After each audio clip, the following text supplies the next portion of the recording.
Assalamualaikum warahmatullahi wabarakatuh. Perkenalkan nama saya Fahria M. Samiun dengan NIM N10122129. Jadi di sini saya akan membawakan materi yaitu dose efek relationship.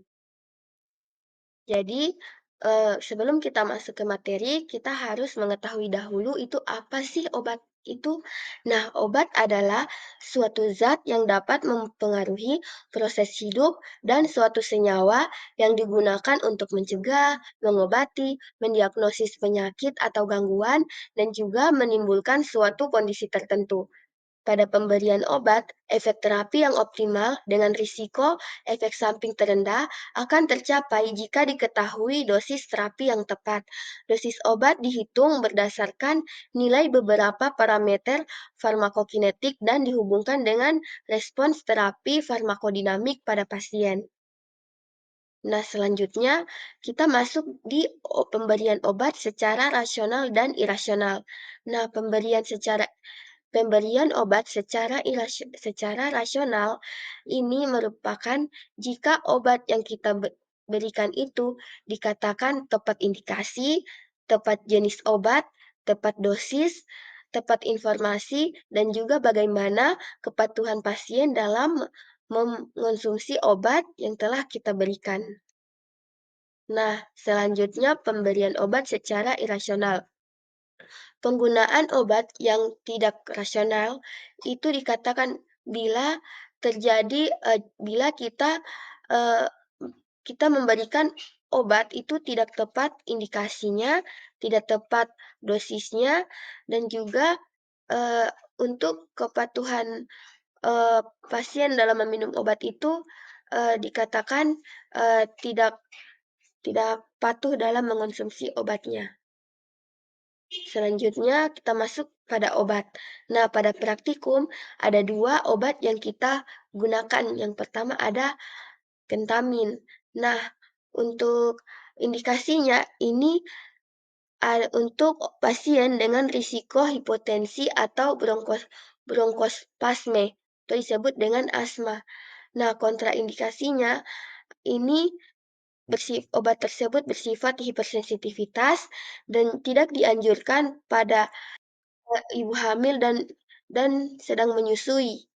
Nah, untuk dosis dewasa dan anak-anak usia di atas 16 tahun, itu dosis awal 1 sampai 4,5 miligram per kilogram berat badan melalui suntikan intravena atau 6,5 sampai 13 miligram per kilogram berat badan melalui suntikan intramuskular. Dosis pemeliharaannya 0,1 sampai 0,5 miligram per menit. Itu diberikan melalui infus.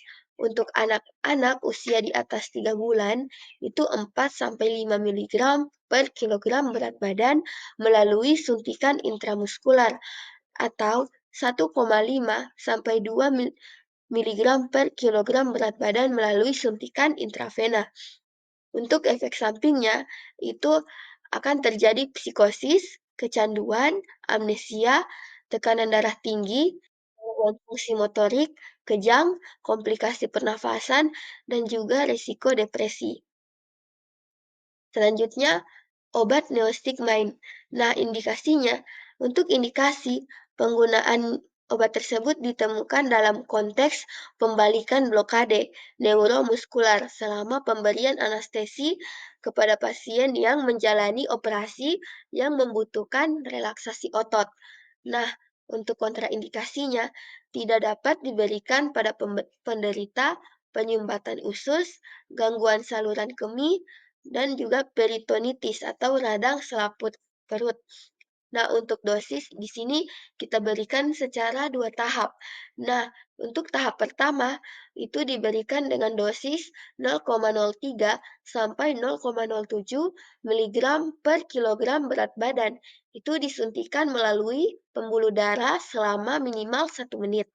Nah, dosis maksimumnya 0,07 miligram per kilogram berat badan atau sampai total 5 miligram.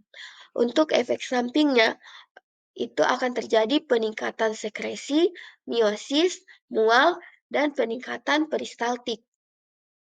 Nah, selanjutnya kita masuk pada praktikum. Tujuan praktikum yaitu untuk mengetahui hubungan dosis dengan efek obat. Untuk subjeknya, di sini kita akan menggunakan tikus. Nah, untuk peralatannya ada siring 1 mili, ada timbangan analitis. Nah, timbangan analitis ini kita gunakan nantinya untuk menimbang dari saliva tikus. Untuk bahan dan obatnya ada ketamin injeksi 100 miligram per mililiter. Untuk neostigmine injeksi 0,5 miligram per mililiter. Ada kapas dan juga alkohol 70%. Nah, untuk prosedur praktikum di sini ada 8 tahap. Yang pertama, setiap kelompok bekerja dengan 2 tikus. Untuk selanjutnya, hitung dosis, volume, ketamin, dan neostigmine yang dibutuhkan untuk setiap tikus berdasarkan berat tikus. Selanjutnya, membersihkan area injeksi dengan alkohol 70% sebelum menginjeksikan obat. Selanjutnya, tikus kemudian dianestesi dengan ketamin 100 miligram per kilogram berat badan itu diberikan secara intraperitoneal. Selanjutnya, sebelum kita injeksi dengan neostigmine, kita masukkan absorben foam secara sublingual selama 10 detik. Kita timbang absorben foam. Selanjutnya, jumlah saliva yang dihasilkan dihitung berdasarkan perubahan berat absorben foam. Selanjutnya, injeksikan dosis 1 neostigmine secara intraperitoneal. Selanjutnya, 10 menit setelah injeksi, kita masukkan absorben foam yang sudah ditimbang secara sublingual selama 10 detik. Lalu kita timbang kembali. Nah, selanjutnya, ulangi prosedur 6 dan 7 dengan dosis 2 dan 3 neostigmine. Selanjutnya, kita hitung rata jumlah saliva setiap pengumpulan dan kita bandingkan dengan rata untuk menilai signifikansi. Selanjutnya untuk hasil praktikum. Di sini ada 4 grup. Untuk grup pertama itu tikus ada tikus 1 dan 2. Nah, sebelum kita berikan neostigmine, jumlah salivanya untuk tikus 1 0,0030. Nah, setelah kita berikan neostigmine di dosis 1 itu jumlah salivanya menjadi 0,001. Nah, dosis 2-nya terjadi peningkatan yaitu 0,0048. Nah, untuk dosis ketiga itu terjadi peningkatan yaitu 0,0064. Pada tikus 2, sebelum kita berikan neostigmine itu jumlah salivanya ada 0,0099. Selanjutnya setelah kita berikan neostigmine itu jumlah salivanya menjadi 0,0042. Nah, pada dosis 2 terjadi penurunan jumlah saliva yaitu menjadi 0,0037. Nah, pada dosis ketiga terjadi peningkatan kembali yaitu 0,0042. Pada grup 2, tikus satunya sebelum kita berikan neostigmine ada 0,0243. Setelah kita berikan neostigmine, ini terjadi peningkatan jumlah saliva menjadi 0,0246. Selanjutnya, untuk dosis 2 terjadi peningkatan menjadi 0,0297. Nah, pada dosis ketiga terjadi penurunan yaitu menjadi 0,0282. Untuk tikus kedua, sebelum kita berikan neostigmine itu ada 0,025. Selanjutnya untuk, jumlah saliva, setelah kita berikan neostigma di sini terjadi peningkatan yaitu 0,0277, untuk dosis kedua terjadi peningkatan menjadi 0,0285, selanjutnya untuk dosis ketiga di sini terjadi penurunan menjadi 0,0209.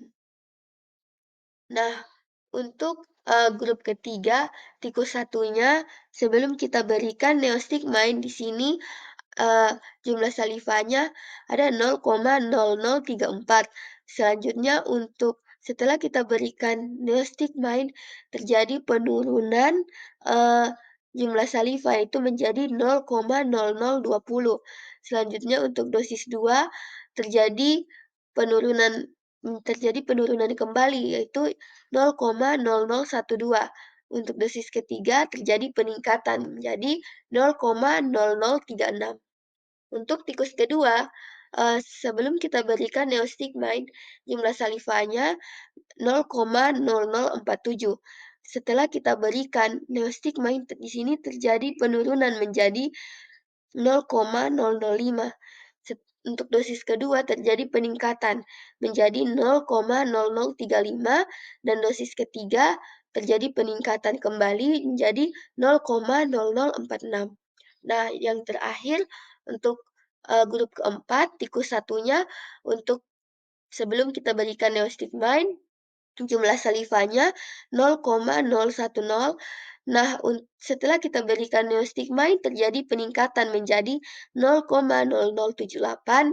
Selanjutnya terjadi di dosis kedua terjadi peningkatan jumlah saliva itu 0,086 dan pada dosis ketiga terjadi penurunan yaitu 0,020. Untuk tikus 2 sebelum kita berikan neostigmine itu nol jumlah saliva 0,005. Nah, setelah kita berikan neostigmine terjadi peningkatan jumlah saliva itu 0,007. Nah, untuk dosis 2 dan dosis 2-nya terjadi peningkatan yaitu 0,049. Nah, untuk dosis ketiga terjadi penurunan kembali yaitu menjadi 0 terjadi penurunan yaitu 0,013. Jadi, ya sekian dari, eee, materi yang saya bawakan. Mohon maaf bila, banyak kekurangan dan terdapat salah kata. Saya akhiri, wassalamualaikum warahmatullahi wabarakatuh.